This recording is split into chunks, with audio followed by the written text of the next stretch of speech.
What's up, Pioneer fam? So the planting season has really begun with a lot of these cold weather crops like these lettuce and arugula seedlings that I have right here. So let's get planting. I'm gonna show you guys how I plant all my leafy greens. So let's get to it.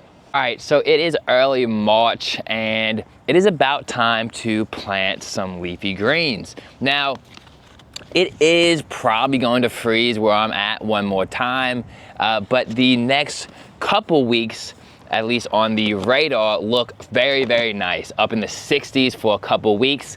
And your leafy greens can really tolerate a lot of cold. So even if it does freeze again, I'm really just not too concerned. If I need to, I will throw a greenhouse plastic covering over these super good looking stalks right here.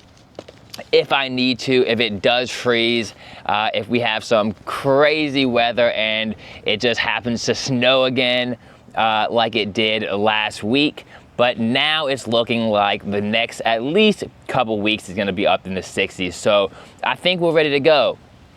If it does snow, if it does freeze on your leafy greens, you can just make sure to throw, like I said, a greenhouse plastic over top of it. If you don't have that, you could even use like an old sheet, just to make sure that there is no snow or ice or anything like that actually getting on this, so your leafy greens don't actually freeze. They don't have that snow sitting on them. But in just cold weather, these greens should do fine. Most of them are frost tolerant. You can check out if your variety is on the packet of seeds you got. Most of them will say, but really, these can tolerate very, very cold temperatures, and a lot of times they even taste much better if you plant them early spring and late fall, because they will be a lot more tender. They will have a lot sweeter of a flavor to them, in my opinion. When you're trying to plant these leafy greens in the summer, they're not as tender. They tend to bolt really fast. They just don't love the heat. So this is a perfect time to be planting your greens. Now, I have two trays here. I have this tray that looks fantastic, and obviously there is a bunch in here. So if you're gonna plant like this, that you're gonna take a tray and just put a lot of seeds in it, you just gotta make sure that you are plucking them out and putting them in the ground, right? Because obviously if I left it in here to get any bigger, they would start kind of overcrowding each other. They really are already kind of overcrowded, and so that is why I'm getting them out right now. But if you're going to do this, it is super efficient because this is a pretty small tray and there's probably 70, 80 plants in here if I started counting. Super efficient, but just make sure that you plant it in the ground before you start competing too much. Now, if you have a tray that looks like this and kind of looks pretty sad, there's a couple reasons why your seeds could get leggy. Either they didn't get enough light, which I think is what was going on with this one. That tray had a fluorescent above it. This one did not. This one was just sitting in my windowsill. So it just didn't get as much light. If you don't transplant it at this stage, it's just not good, right? If you don't transplant it at this stage and get it at least in a cell, so I could take these and put them in a 72 tray cell, or like I'm doing, I'm just gonna put them directly in the ground. Now, I would like them to be a little bit bigger than this before I put them in the ground. But with gardening, sometimes you just gotta take what is the best option available at that moment, right? So I would love for them to be a little bit bigger before they have to go face the elements of outside. But with it being early March already, I don't really wanna transplant these and then just in a week or two transplant them again. I think is gonna work out better like this. But again, in gardening, you gotta take the best option available to you at the time, right? There is no just one answer fits every situation, because situations are different. Your climate is different. Your climate, you know, depending on where you're watching this video, is going to be different than mine. So you really just got to look at all the inputs and just figure out what you have to do to make the best output. And I think planting those in the ground, because we're going to have some very, very nice weather for the next couple of weeks, and because those are at a point where if I didn't do anything with them now, they would just get too stringy, fall over, and really just die. So we don't want that. We want to grow some food, and we want to grow some food for our Pioneer Trade Station. Guys, if you don't know what that is, it is just a farm stand that people put outside their homes, small businesses, churches, different organizations, schools, etc. And it's for communities to trade and swap and share homegrown produce, flowers, houseplants, seeds, etc. If you guys want to learn more, I got some videos on this channel about that. We also have a website that you can learn more about this community plant trading thing that we're doing. So let's get to actually planting. Of course, you want your soil nice and ready, which we have a bunch. Oh, that is a horrible view.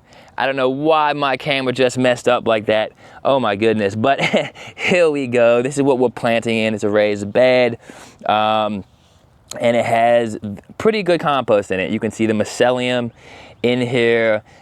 Pretty light and fluffy compost. And so this is where we are going to be planting. Now, like I love to do when I'm planting these guys, or really planting anything, I like to pre-water it. I don't want to put those seedlings on and then have a bunch. This camera just did a bunch of weird things. The gimbal did not turn around like it was supposed to, but so sorry that you saw some of this mess behind me. But I like to pre-water everything, so when I transplant those seedlings, they're not getting just killed by just water. They're not getting just over top of these small, still pretty delicate seedlings aren't getting killed with water. So we are going to pre-water the area. And I really suggest this to everybody. Get it nice and wet. Doesn't have to be soggy or anything. You don't want it to pools of water, but you know, have it decently wet. Might have overdone it a little bit actually right here, but that's gonna be okay. So next thing is picking out your plants. So when you're doing this, if you do it by this method, all you want to do is just come in here and be gentle, but you know, you don't have to be too gentle. Come in at the bottom of the plant and kind of just pull up some little seedlings, just like that. So once you have these seedlings pulled, you can just separate them out like I am doing here. And you can see, I mean, I have like 10 in my hand probably at least, and it didn't do a number to this. So very efficient way of planting. You just want to separate them out, and then you can just go ahead and plant. So let me try this camera one more time. Let's see if we can see the area we're working in. There we go. That was a lot smoother that time. So what we're gonna do is just make a line in our beds, a couple lines, and then just take our seedling and guys, if you have some seedlings that aren't doing so well, don't plant them, right? You don't gotta plant them. If they're not super healthy seedlings, they probably won't turn into super healthy plants. So take the healthiest plants that you can. It's gonna produce the most food. This one has a super nice taproot on here already. So we're gonna choose this one. You just wanna take it, put it in the ground, And, you know, plant it decently deep. We want it really going up to the top of the plant, like right there. We don't want it just stopping at the tap root and then it falling over. I saw on my camera that I wasn't showing you guys this, so I'll show it again. You want it up here, right? You want it kind of high on the plant. You don't want to just plant it with the tap root falling over. So don't be scared to really get it in there. And then how close you plant these. It is something that I've heard a lot of debate from different people, but it kind of depends on how you're gonna harvest. So if you were to plant these, let them grow super big and harvest one time, which I don't recommend, then you're gonna have to plant them a lot further away. But if you're gonna plant these, and as they start growing, you're gonna come in and harvest the outer leaves and let the inner ones keep growing and keep producing food, then you can plant these a lot closer together if you're gonna keep your garden a little more tidy over the growing season. So how you harvest lettuce and really all leafy greens kind of determines how close you're gonna put them. So I'm going to harvest the outer leaves, so I'm gonna put them a little closer than maybe some people would, and it's going to work out great for me, I think. So let's get one more in of this. We're gonna take it and do the exact same thing, just plant it up. Boom, and this water is already pretty moist, so I don't have to come back in and hit an over top watering for these seedlings, because I already pre-watered. And that's why you do that, okay? So, boom. So that is how I'm planting that up. Let's show you guys what I'm gonna do with these. Same thing, you just wanna come in here, take it by the bottom so you don't just rip the root from the plant, and boom. You have the root. These obviously don't look as good. The tap root doesn't look nearly as good. This is some actually mustard green.